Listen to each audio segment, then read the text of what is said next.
All right, hello, Aiden and Avery, and is that it? Yeah. So we are starting. I'm recording 5th period, and we are starting at number 9. Aiden. Yesterday we got farther in the 5th period class than we did in the 1st period class. So we're starting with number 9. We're going to finish the rest of the review, and then Aiden, for you, I will go back and I will do number 5 through number 8 with you. Okay. So we're going to start at number 9, and we'll get back to those. All right. So here we go. Number 9 starts with all of the reflections, rotations, translations. Okay, so we are rotating these coordinates 180 degrees clockwise. Fun fact, I think we talked about this. 180 degrees clockwise is the same thing as 180 degrees counterclockwise. True? Yes. Yeah. So, all right, here's my coordinate points. Let's label what these are first. So K is at Negative 2, 1. negative 2, 1. Awesome. J is at Negative 5, 1. negative 5, 1. L is at Negative 2, 8, I'm guessing 6. 2, Negative 2, 6. yeah. Okay, now the rule for 180 degree rotation is what happens to your coordinates? Doesn't it just swap the positive and negative? No. Yes, yes, No, yes, Negative. yes, yes. So X and Y stay the same, but they both become negative. And that's what he meant by swap positive negative. So if they're already negative, they become positive. Is that what you meant? Yes. No, swap positive negative. So everything changes to be negative, but if it's already negative, it changes positive. So that type of thing, okay? All right, so let's write out here. K, his new coordinate point, K prime. 2, negative 1. 2, negative 1. Awesome. J prime. 5, negative 1. 5, negative 1. L prime 2, negative 1. is 2, negative 6. Okay, and then we have an ABCD for this one. Which one is that? B? I think that's right. Remington? Shh. Okay, B. That's what we want. Everything switches sign. Okay, that's for 180 degrees. I'm just saying the graph. Good, good? All right, let's go to 10. 10 asks a really easy thing, but Olivia this morning was like, I would not have gotten that from this paragraph because you have to read, and it's kind of intimidating. Kyle is creating a video game. Every time the main character jumps in the game, shh, the image follows a translation using the function mapping. So XY switches to X plus 4 and Y plus 9. We don't usually write it like this. We usually write it with triangle brackets like this, and we would just put 4 comma 9. Okay? Now, what does that mean? Right 4 up 9. Right 4 up 9, perfect. Okay, so they're just writing it in that notation. No big deal. If the main character starts at negative 5, 0, what will his new coordinate point be? Negative 1, 9. Negative 1, 9. Awesome. Okay, that's it. Like, that was not a hard problem, but with all the words and stuff in there, it's like, oh, what am I doing? Okay, not too bad. All right, 11. This is another one, but we're reflecting across the x-axis. Okay, and these are my coordinate points. What's the rule for x-axis? Do they switch words? Nope. It's just No. one of them.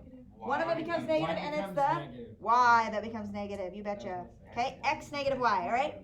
So what about 4 negative 2? What does he become? 4, 2. 4 positive 2. I'm just going to write that up above.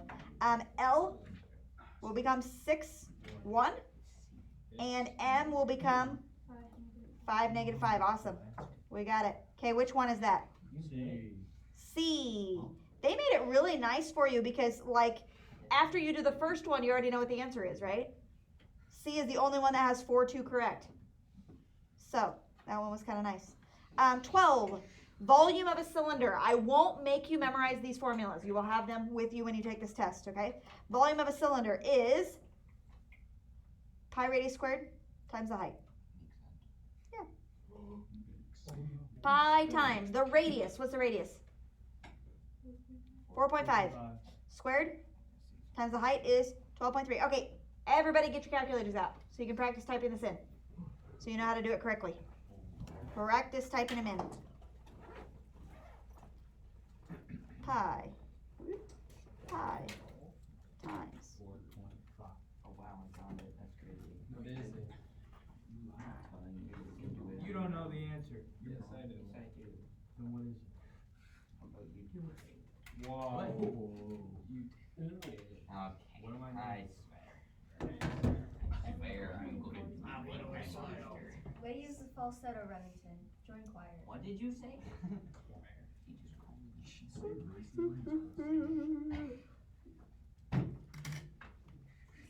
Did you get 782.49? No, I got 782.5.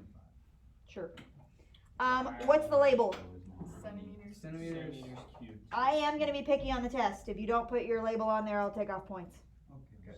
This is your warning. Because 782.49. Now, question. This volume formula, if we do to the correct number of sig figs, how many sig figs do we use? 3. The rule is when you're adding and subtracting, you go by the decimal places. So you do the smallest decimal place. But when you're multiplying, and I guess dividing as well, you go by the smallest sig figs. Right? So are we adding and subtracting, or are we multiplying here? We're multiplying, like pi times this, okay? What's the smallest number of sig figs I have? 2. 4.5 has 2. So technically, this guy should go 780 if we do the correct number of sig figs. I'm not going to go off of that for when you're answering these volume questions. I want you to do like to a couple decimal places. But 780 would technically be correct with the correct number of sig figs, okay? All right, 13. A beach ball has a radius of 8 inches. Find how many cubic inches. What are we dealing if we have cubic inches? Volume. Volume, so we're talking about volume here, okay? 2, the nearest hundredth, which is 2 decimal places, of air was used to fill the beach ball. Are we still talking volume? Fill the beach ball, okay? All right, what shape are we working on? A sphere, that's a beach ball. Sphere is 4/3 pi radius cubed. I will give you these formulas, right? 4/3 pi radius cubed. Okay, so 4/3 times pi times 8 cubed. Practice typing that in. Do you know how to do the 4/3 thing? Times No? 4. Yeah, I just do times 4 divided by 3.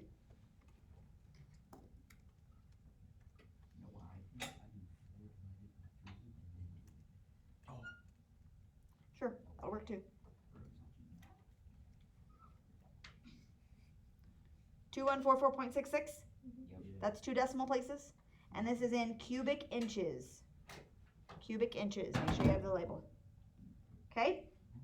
All right, 14. I love this question. Give us a bunch of these. Identify 2 3-dimensional shapes that are represented by the grain silo. What Cylinder. 2? What? What? And a half Cylinder sphere. and a half sphere. Yep, a cylinder and a half sphere. This is a cylinder,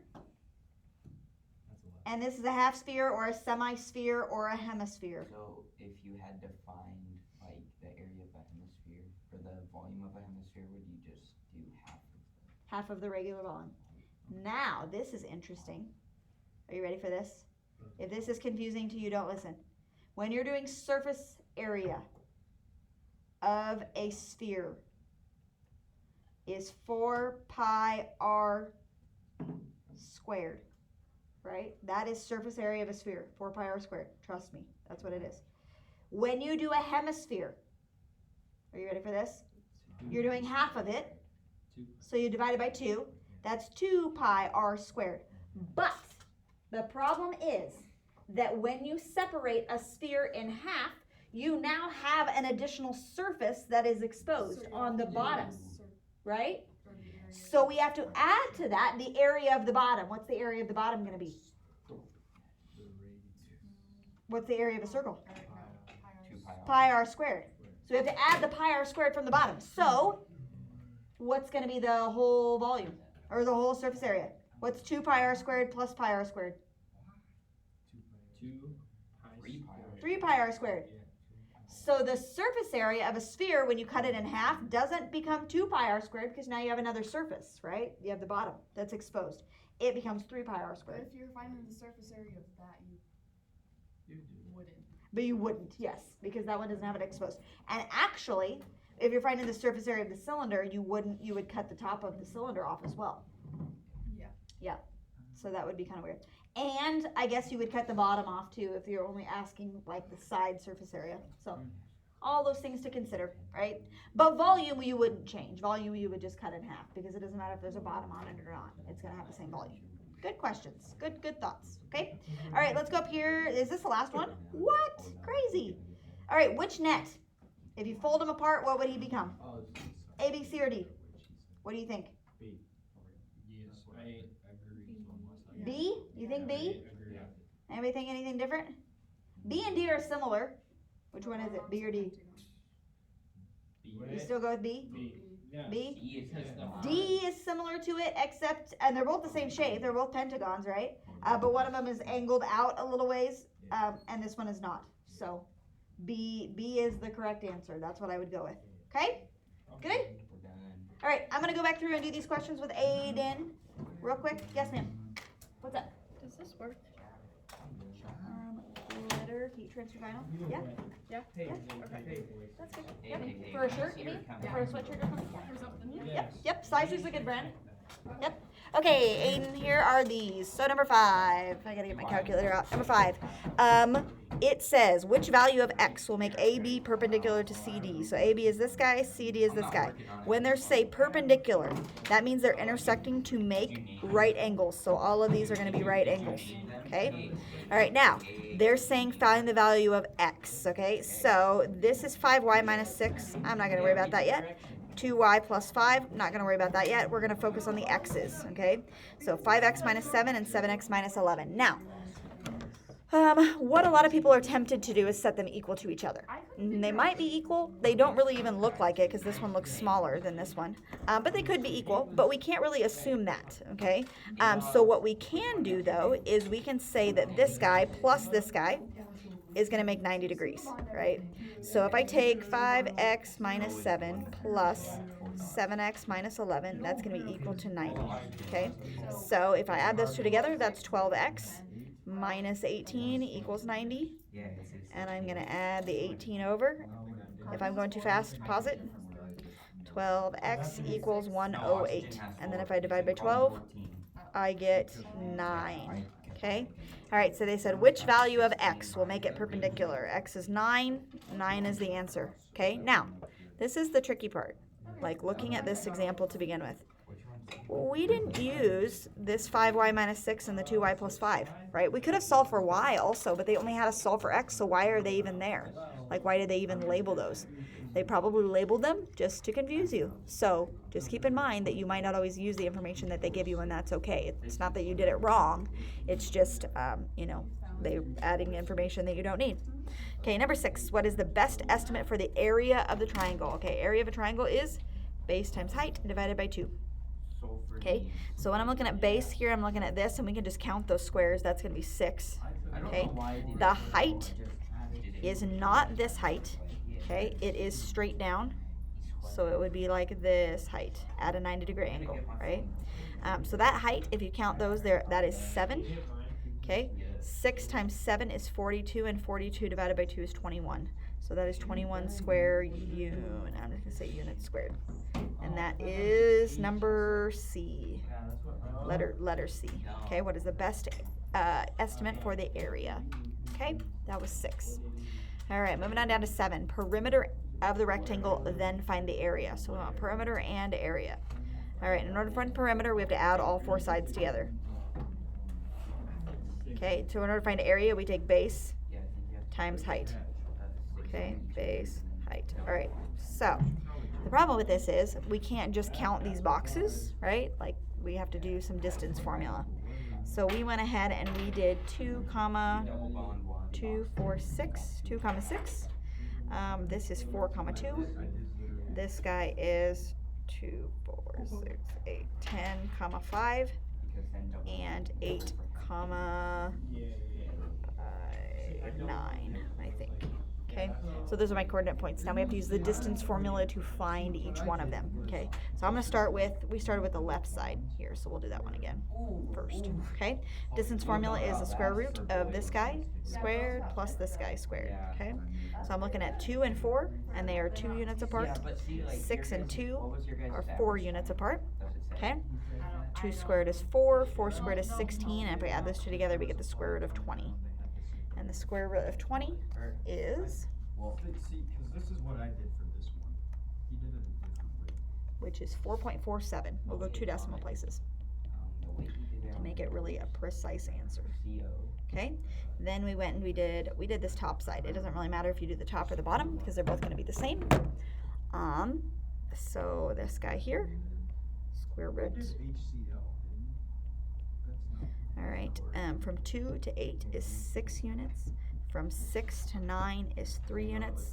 This is 36 plus 9, and if I add this together, that's 45. I just did. All right, the square root of 45 is going to be 6 point something. It was OH. Hydroxide.